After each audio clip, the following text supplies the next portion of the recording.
Who would win, a Viking or a samurai? Ooh. Ooh, wow. Ooh. First question where it makes me think. Wow, that's good. We take a random Viking and a random samurai. I think I would see a Viking ahead. Because they have a shield and they will fight a bit dirtier. If the samurai sword clashes with a shield once, you're fucked. Katana will break. I think the Viking is ahead there, man. Oh, there's now a massive discussion about samurai versus Viking, man. Finally, we have a real discussion going on, boys. Why will the Viking weight more than a samurai? Because I would think, on average, a Scandinavian is taller and heavier than a Japanese Asian. That's just a fact, I would think. God, what? Like, stop talking for a sec. Stop talking. What? Imagine what a privilege it would be that you could, like, teleport into, like, I don't know, some kind of simulation where you're God and you could actually make them fight. Like, imagine you could see that in real life, man. Imagine you could see a real-life Spartan in a fight. That feels, I don't know, that's really, maybe if only men think like this, man. Women don't think like this. Like, imagine what that must feel like, man. Watching that shit in real life. Must be fucking mind-blowing. The Viking with 61%. It's a battle that's long set the internet ablaze. The Viking Berserker It's like the versus biggest the question ever, fabled dude. samurai. Rage and brute strength versus disciplined skill. Which ancient warrior would have really come out on top if these two near mythical characters had ever actually met in battle? Vikings have earned themselves a fierce reputation thanks to the terror they sowed across Christian lands during the early Middle Ages. Yet even amongst the fierce Norse, there was one group of elite warriors whose exploits would become the stuff of legend. The mere existence of berserkers and their abilities have long been debated by historians, but archaeological evidence proves that berserkers and their deeds in combat were more than just fables. It's believed that berserkers practiced a form of shamanism that worshipped great animal spirits, the most prominent of which were the wild boar, the wolf, and the bear. The greatest of these was the bear cult. Imagine you're teleporting back in time and you're a fucking English farmer, and then this fucking 2-meter war machine that only lived for the purpose of killing is coming at you, man. All the discussion ends right there. Devotees foregoing the traditional chainmail of a Norse warrior and instead cladding themselves in thick bear fur. Often a bear hood was worn as well, giving the impression that the berserker was more beast than man. And if looks weren't enough to fool an observer, then the behavior of a berserker certainly could. Those fearsome warriors were often deployed as shock troops and at the very front of a fighting formation, because in the heat of battle, they would often not distinguish between friend and foe. This state of frenzy, known as berserker gong, turned the berserker into a fearless, rage-filled primal force of nature. And it was said that while berserking, these warriors were unkillable. Berserkers were almost certainly killable while in their frenzy state, but it turns out that there might be a lot of truth to the tales of greatly increased physical strength and resistance to pain. Studies of modern soldiers in combat discovered some individuals entering a berserker-like state, and some scientists believe that this self-induced rage might have been a form of PTSD. Archaeologists have also discovered in the graves of well-known berserkers the seeds of a plant known to be poisonous, which in the right doses can inflict a psychological state on the sufferer very similar to mindless rage. That's so interesting. Wow, they found a fucking plant that made them high. Berserker was said to have experienced. Like, now historians may believe that berserkers might have reached these states of rage-fueled hysteria through a combination of drugs, meditation, and ritual, preparing themselves for the battle to come and becoming instinct-driven killing machines. Accounts of berserker rage is legendary, and even the Byzantine Emperor Constantine VII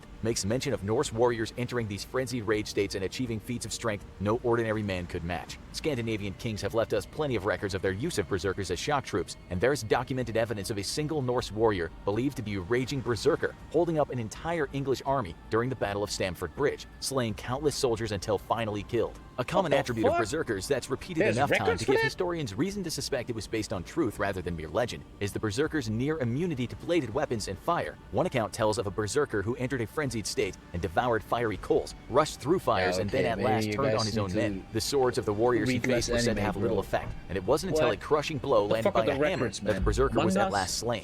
As the accounts of their near immunity to bladed weapons and fire are repeated over and over again, one has to wonder if there isn't some truth to the tale. Eventually, berserkers would meet their end as the Norse converted to Christianity, and berserkers, whom had long been seen as being lawless with no loyalty and sex offenders, were made illegal. At around the same time that berserkers came onto the scene on the other side of the world, a warrior caste known as samurai began making their own rise to fame. The early samurai arose from the private armies of wealthy landowners, and the samurai gradually evolved into a very similar role as that of a European knight, an elite warrior who served the rich and powerful. While modern romanticism has painted the samurai as wise and honorable warriors, the truth is that samurai were often no more noble than their European knight counterparts, fighting for whoever held the most coin. Eventually, the Yes, Sam, you sucking off all the Japanese samurai here, man? They were just normal dudes looking samurai for money, would come okay? to be civic leaders of sorts under the Tokugawa This ain't no shogunate. anime, When boy. Japan experienced the longest stretch of peace, 250 years without internal conflict, samurai were encouraged to be more civil and embrace principles of Confucianism, with its emphasis on loyalty and duty. During the peace of the Tokugawa shogunate, samurais became less the power and money-hungry brutes of the past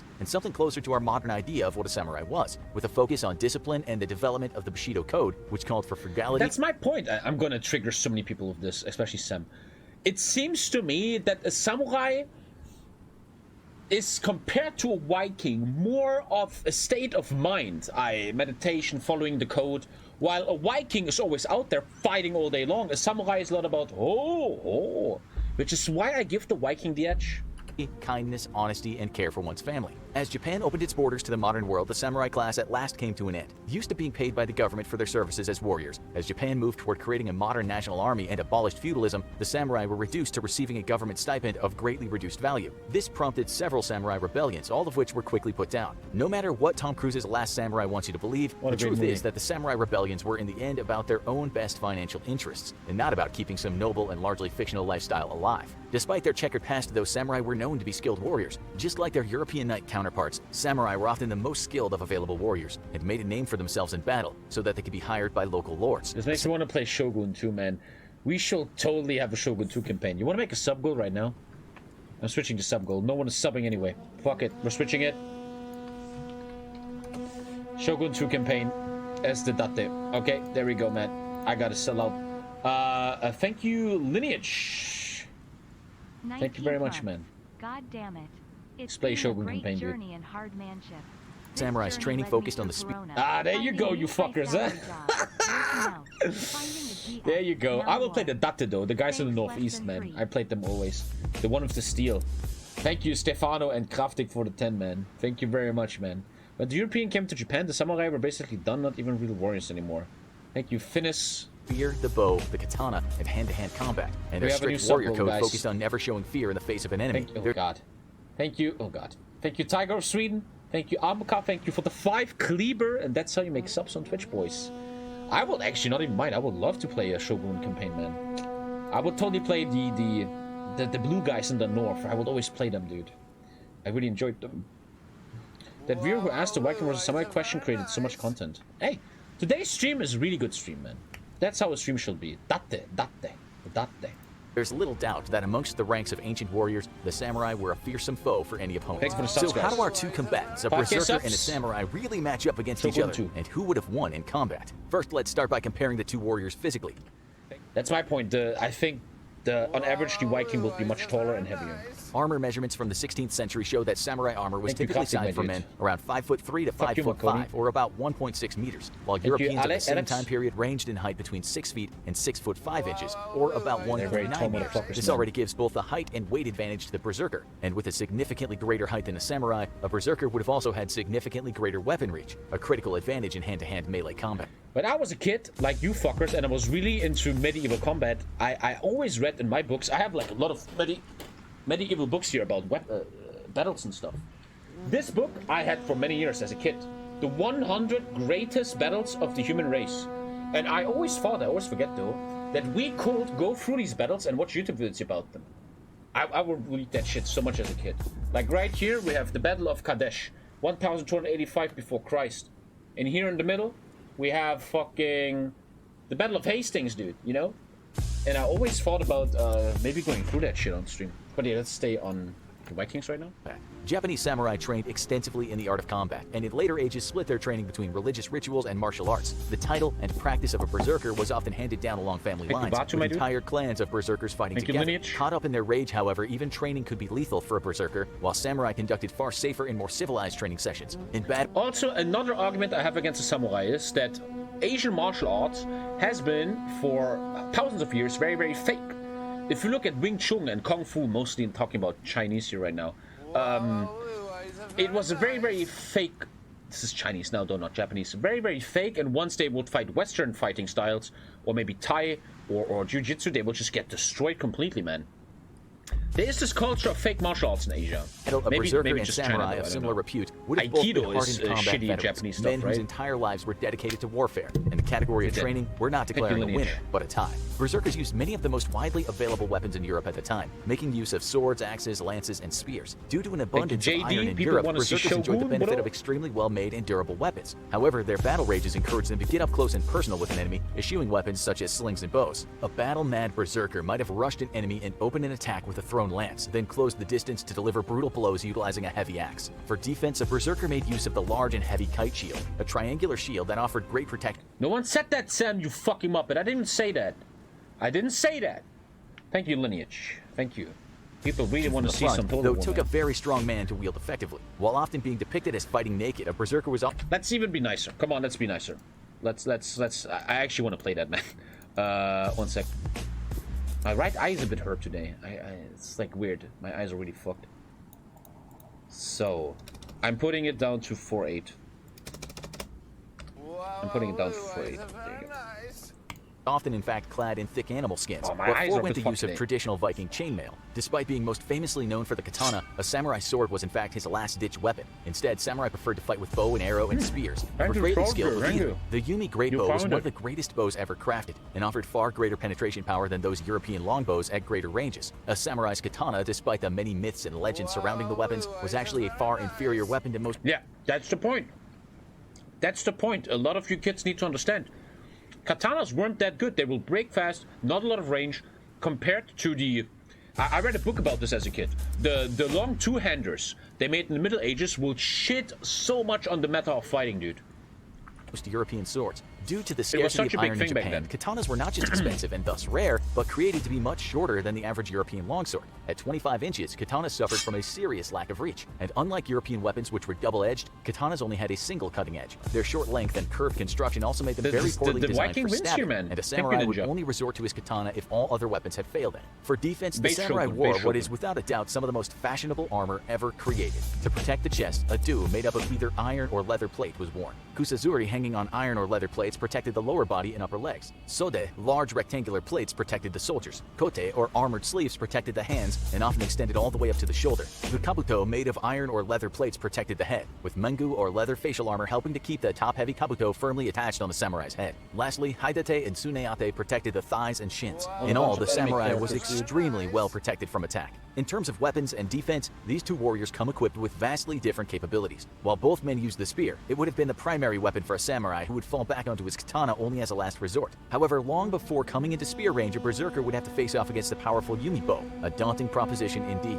Once in close quarters, however, the samurai's armor becomes more of a hindrance than a benefit, while the lightly armored berserker remains far more agile and better retains their stamina. With samurai armor weighing up to a staggering 55 pounds, if the battle doesn't end soon, the physically smaller and weaker samurai would quickly be overwhelmed by his far larger, stronger, and lightly armored opponent. While both warriors would have the use of the spear, the berserker has the advantage here thanks to the greater reach and his large size. Once spears are discarded, the samurai is at an even greater disadvantage due to his exceptionally short katana. This guy understands further the adding Viking to the is reach just advantage ahead. enjoyed by the berserker. Like I said, the katana would also fare extremely poorly against the berserker. While katanas were indeed exceptionally sharp, that keen edge was also extremely delicate, which is the main reason why samurai were not trained to use their sword for parrying enemy attack, as the repeated blows would dull the blade. Then there's the repeated claims that berserkers were immune to bladed weapons, and only brought down by crushing blows such as maces, hammers, and the like. This is very likely due to the thick animal skins they wore, with thick leather doing an impressive job of protecting from edged weapons. While the samurai could not afford to destroy his weapon's single-bladed edge by blocking the berserker's blows, the berserker would freely be able to use his to overpower the relatively weaker katana, having a second sharpened edge on his sword to attack with. The samurai would also have to contend with the large kite shield the berserker would wield, a formidable barrier for such a short weapon to get past. So which warrior would win? If the samurai could begin his attack at range and utilize the powerful Yumi bow, there's a chance he could be able to kill the berserker before the fight came down to hand-to-hand combat. However, the samurai would still have to contend with the berserker's large shield.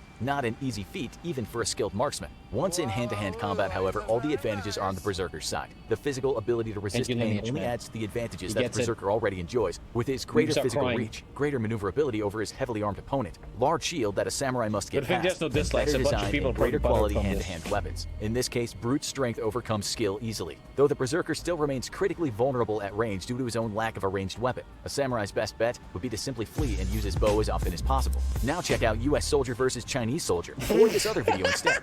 What? Yeah, there you go. I told you, man. Will the samurai simply win because like they come 800 years later? It's hard for you guys, but thank you, Kraftig, man. But if the samurai doesn't do Bankai or Rasengan, he just cannot win. I'm gonna say something that will trigger chat into oblivion. Oh god, here we go. When I was in my prime, when I was 27 years old in martial arts, I think I will beat Bruce Lee in a fight. Thank you, my dose.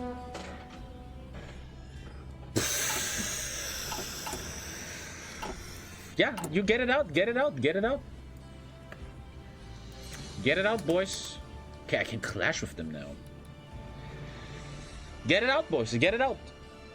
Bruce Lee would have the better chance, but Bruce Lee lived in a timeline and a world where he didn't know anything about wrestling. If me, with my much more weight than him,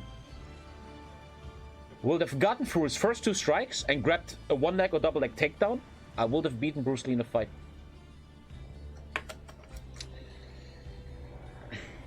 Yes. I believe that. Because you don't understand martial arts, man. Back then in the 70s, and people like Bruce Lee that didn't know stuff like jiu-jitsu and wrestling yet, man. They will be surprised by that. Bruce Lee was a wrestling specialist? What? What? What? Yo, what is this? Yo, I'm doing a border war. Whoa, I can take the islands now. Oh shit, we're getting aggressive. What's my aggression? I gotta chill a bit with aggression. We've seen you fight though. Dude, I will grab that guy. Should write a book on how to get a girlfriend. You got this, man. TommyKay fight. Where's that video where I fight?